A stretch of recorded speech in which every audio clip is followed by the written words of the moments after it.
Hello and welcome you all to the Agrawal tutorials YouTube channel.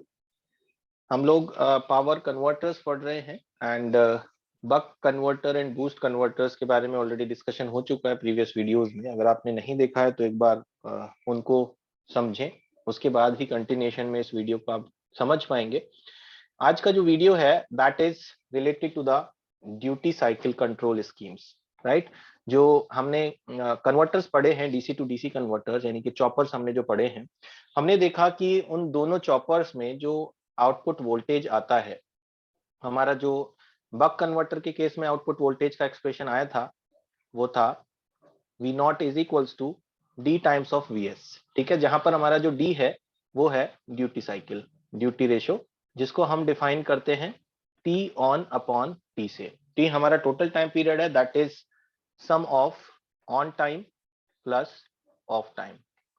ठीक है, तो this is called duty ratio. तो buck converter के case में जो आउटपुट वोल्टेज हमें मिलता है that is D times of the supply voltage, and in case of boost converter जो आउटपुट वोल्टेज हमें मिला है that is V not is equals to VS into 1 upon 1 minus D. ठीक है, again D is the duty ratio.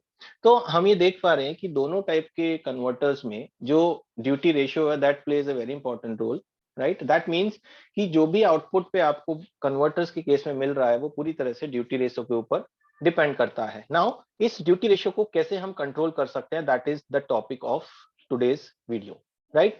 तो इस case में हमारा जो टॉपिक है that is duty cycle control.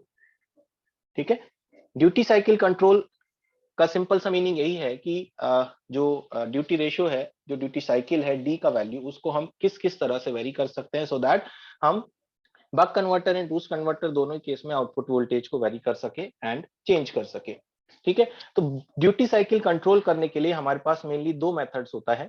पहला जो मेथड है उसका नाम है constant frequency operation, constant frequency operation, and second type of control scheme is known as variable frequency operation,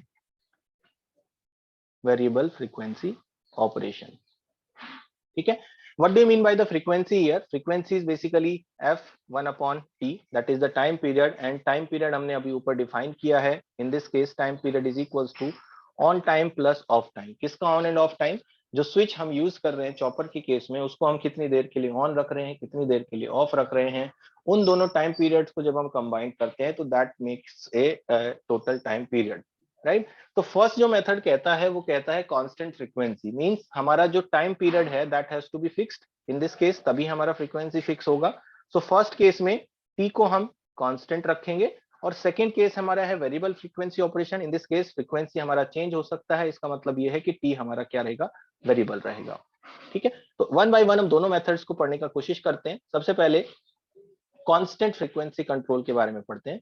constant frequency control, तो जैसा कि इसका नाम है और अभी मैंने आपको बताया, कांस्टेंट फ्रीक्वेंसी कंट्रोल में हमें टाइम पीरियड को कांस्टेंट रखना होगा।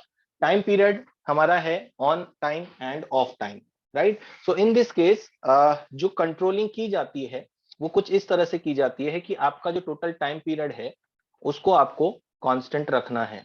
ठीक है, जैसे लेट अस सपोज हमारे पास एक आउटपुट वोल्टेज है एक चॉपर का, late us suppose step down chopper का आउटपुट वोल्टेज है, जिसमें हम देखते हैं कि जब आपका चॉपर ऑन होता है तब उस कंडीशन में आपको आउटपुट पर वोल्टेज मिलता है, और जब आपका चॉपर ऑफ होता है तो उस कंडीशन में आपके चॉपर पे आउटपुट वोल्टेज 0 रहता है। This is the output voltage of a step down chopper, right. Step down chopper के कंडीशन में हम ये देख रहे हैं कि ऑन एंड ऑफ टाइम का कुछ एक पर्टिकुलर वैल्यू जरूर होगा।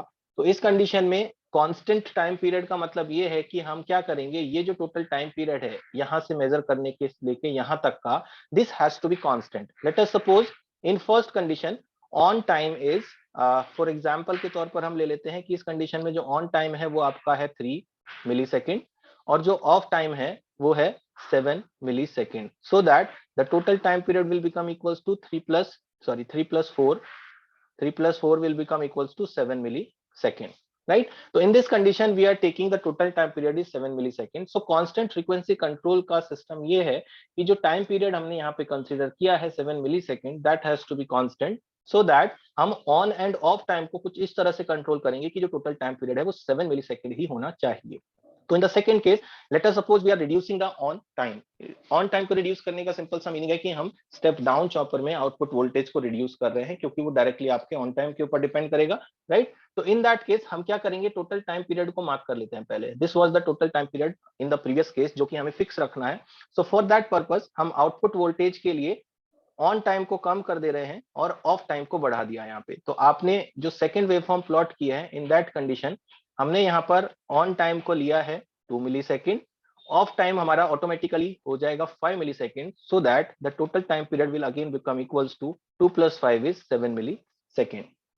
ठीक है, तो ये बेसिकली मतलब है कांस्टेंट फ्रीक्वेंसी कंट्रोल का, जिसमें आप लोग टोटल टाइम पीरियड को चेंज नहीं करते हैं, टोटल टाइम पीरियड को कांस्टेंट रखते हैं। उस कंडीशन में दोनों ही केस में आपका जो ड्यूटी साइकिल है, फर्स्ट केस में ड्यूटी साइकिल आपका हो जाता है T1/T दैट इज 3/7।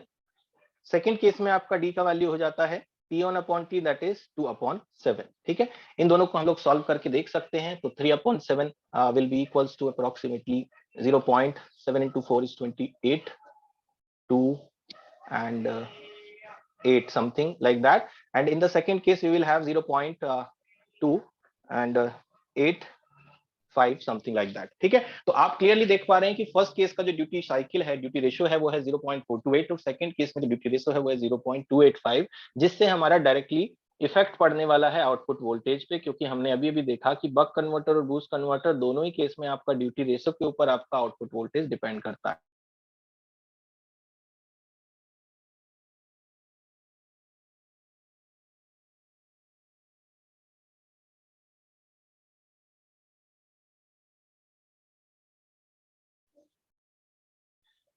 तो ये तो था हमारा कांस्टेंट फ्रीक्वेंसी कंट्रोल ऑपरेशन। ठीक है, अब चलते हैं वेरिएबल फ्रीक्वेंसी कंट्रोल ऑपरेशन पे। वेरिएबल फ्रीक्वेंसी कंट्रोल ऑपरेशन क्या होता है, कैसे होता है, इसको एक बार समझने की कोशिश करते हैं। वेरिएबल फ्रीक्वेंसी कंट्रोल, तो जैसा कि इसका नाम है और मैंने अभी थोड़ी देर पहले भी बताया था कि हम इस कंडीशन में फ्रीक्वेंसी को चेंज करेंगे। फ्रीक्वेंसी का मतलब है हम टाइम पीरियड को चेंज करेंगे। इसके दो तरीके हैं। पहला तरीका है ऑन टाइम को कांस्टेंट रखना है और दूसरा तरीका है ऑफ टाइम को कांस्टेंट रखना है। इन दो तरह से हम इसको अचीव कर सकते हैं, राइट। तो फर्स्ट कंडीशन की बात करते हैं कि ऑन टाइम को कांस्टेंट रखने का क्या फायदा है। तो अगेन हम लोग स्टेप डाउन चॉपर का एक वेव फॉर्म बना लेते हैं, जो कि हमारा बक कन्वर्टर होता है। ये हमारा बक कन्वर्टर है जिसमें हमने ऑन टाइम ऑफ टाइम को क्रिएट किया है। Output voltage, this is on time, this is off time and this is the total time period T. ठीक है, अब अगर हमारा ऑन टाइम कांस्टेंट है, this is first method we are discussing, on time को constant हम रख के चल रहे हैं। ऑन टाइम अगर कांस्टेंट है तो हम एक काम करते हैं, इनका कुछ वैल्यू अज्यूम कर लेते हैं। इस कंडीशन में हमने ऑन टाइम को भी 3 मिली सेकेंड लिया है, ऑफ टाइम को भी 3 मिली सेकेंड लिया है, एंड टोटल जो टाइम पीरियड है वो है 3 + 3 that is 6 millisecond. In this condition your duty ratio will become T1/T that is 3/6 is 0.5। ये हमारा ड्यूटी रेशियो है इस कंडीशन में। सेकेंड कंडीशन में हमने क्या किया, क्योंकि हमारा जो ऑब्जेक्टिव है वो ऑन टाइम को कांस्टेंट रखना है, तो हम ऑन टाइम को एज इट इज रखेंगे, यानी कि ऑन टाइम को हम 3 मिली सेकेंड ही लेंगे, लेकिन ऑफ टाइम को चेंज कर देंगे। This is how this will become, ये आपका ऑन टाइम है, ये आपका ऑफ टाइम है, this is V0। In this second condition we are having on time is same as the previous one that is 3 milliseconds, off time को हमने increase करके 4 मिली second कर दिया है, जिसके कारण टोटल जो टाइम पीरियड है वो हो गया है 3 + 4 that is 7 milliseconds. And in this condition we will have the duty ratio is equals to T on 3 upon total time period is 7. This will be 0.42 and 8 something. ठीक है, तो 0.428 duty ratio हमारा second case में हो गया। तो इस condition में आप देख रहे हैं कि हमने दोनों ही केस में जो ऑन टाइम है उसको 3 मिली सेकेंड्स पे फिक्स किया हुआ है। फर्स्ट केस में ऑफ टाइम को हमने 3 मिली सेकेंड लिया था, जबकि सेकंड केस में ऑफ टाइम को बढ़ा के 4 मिली सेकेंड कर दिया था। हम इसको डिक्रीज भी कर सकते हैं, अगर हमें ड्यूटी रेशियो को इंक्रीज करना है तो we should also decrease the off time from 3 to 2 to 1 something like that. अगर हमें आउटपुट वोल्टेज को इंक्रीज करना है तो इस कंडीशन में हमें ड्यूटी रेशियो को बढ़ाना होगा, क्योंकि एज यू नो जो स्टेप डाउन चॉपर का ड्यूटी रेशियो है V0 वो है D times of input voltage. ठीक है। दूसरा जो मेथड है वो बिल्कुल इसका रिवर्स मेथड है, जिसमें हम ऑन टाइम की जगह पर ऑफ टाइम को कांस्टेंट रखेंगे। ऑफ टाइम को कांस्टेंट रखने का तरीका ये है, अगेन प्रीवियस वाला जो सेम वेव फॉर्म है हम बना लेते हैं, जिस कंडीशन में हमने ऑन टाइम और ऑफ टाइम दोनों को सेम रखा है। ये आपका ऑन टाइम है, ये आपका ऑफ टाइम है। Here we are taking on time as 3 milliseconds, off time is also 3 milliseconds, so that the total time period will become 6 milliseconds and the duty ratio will become 3/6, that is 0.5. Now for the controlling purpose we are keeping t of time constant. t of time अगर हमारा constant है तो हम t on time को change करेंगे, हम उसको decrease भी कर सकते हैं, इंक्रीज भी कर सकते हैं। Let us suppose we are decreasing this and keeping t of time constant, so that your waveform will look somewhere something like this. This is the waveform of the output.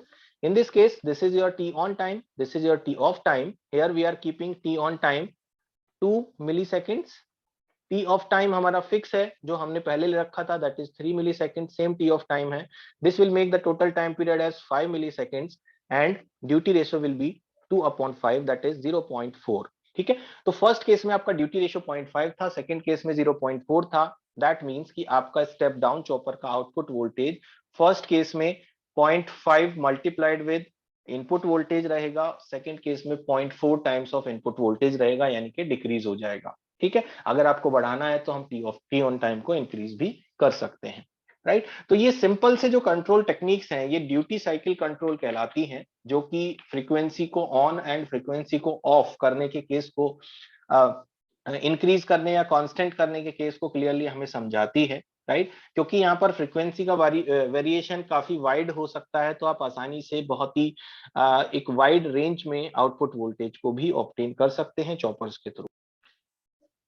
दूसरी यहाँ पर एक और important चीज है कि जो constant frequency control है उसमें हमने टाइम पीरियड को कांस्टेंट रखा है। तो टाइम पीरियड को कांस्टेंट रखते हुए एक चीज हमें यहाँ पर देखने को मिल सकती है, वो ये है कि अगर किसी कारण से हम एक ऐसा कंट्रोल ऑब्टेन कर रहे हैं जिसमें ऑन टाइम बहुत कम है, ऑफ टाइम ज्यादा हो गया है, तो उस कंडीशन में आपका जो इंडक्टर है, बक कन्वर्टर या बूस्ट कन्वर्टर के कंडीशन में जो इंडक्टर वहां पर काम कर रहा है, वो एक ऐसी स्टेज में जा सकता है जहां पर आपका चार्जिंग और डिस्चार्जिंग के केस में चार्जिंग बहुत कम होगा, डिस्चार्जिंग ज्यादा होगा, जिस कंडीशन में आपका इंडक्टर पूरी तरह से डिस्चार्ज हो जाएगा और वो डिसकंटिन्यूअस मोड ऑफ ऑपरेशन में जा सकता है।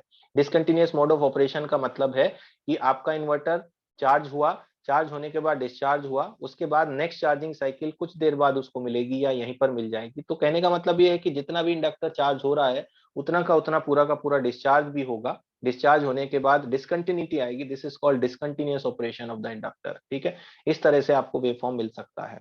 इसलिए हमेशा हमें इस चीज का ध्यान रखना चाहिए कि हमें जो इंडक्टर का करंट है वो कैसा चाहिए। हमें उस इंडक्टर करंट को डिसकंटिन्यूअस चाहिए या इंडक्टर करंट कंटिन्यूअस चाहिए। जैसा हमने बूस्ट कन्वर्टर में देखा था, कंटिन्यूअस का मतलब है कि जो चार्जिंग और डिस्चार्जिंग है उसमें इतना वेरिएशन है कि चार्जिंग आराम से अच्छे से हो पा रहा है, डिस्चार्जिंग उतना नहीं होता जितना चार्ज हो रहा है, जिसके कारण इंडक्टर का जो करंट है वो एक मिनिमम से मैक्सिमम वैल्यू के बीच में वेरी करता रहता है, राइट। वो कभी भी जीरो नहीं होता, वो कभी भी डिसकंटिन्यूअस नहीं होता। तो this type of things has to be monitored in this type of case. इस तरह की कंडीशंस में ये कंडीशन हमें जरूर मॉनिटर करनी चाहिए कि हमें इंडक्टर से किस टाइप का ऑपरेशन जरूरी होता है, राइट। तो that's all about this duty cycle control methods. बहुत ही छोटा सा सिंपल सा टॉपिक है, लेकिन it's very very important because duty cycle is very important for the output voltages of the converters, right? So that's all about this video. Thank you so much for watching this. I hope the topic is clear to you all. Stay tuned to the channel for more upcoming videos. Thank you.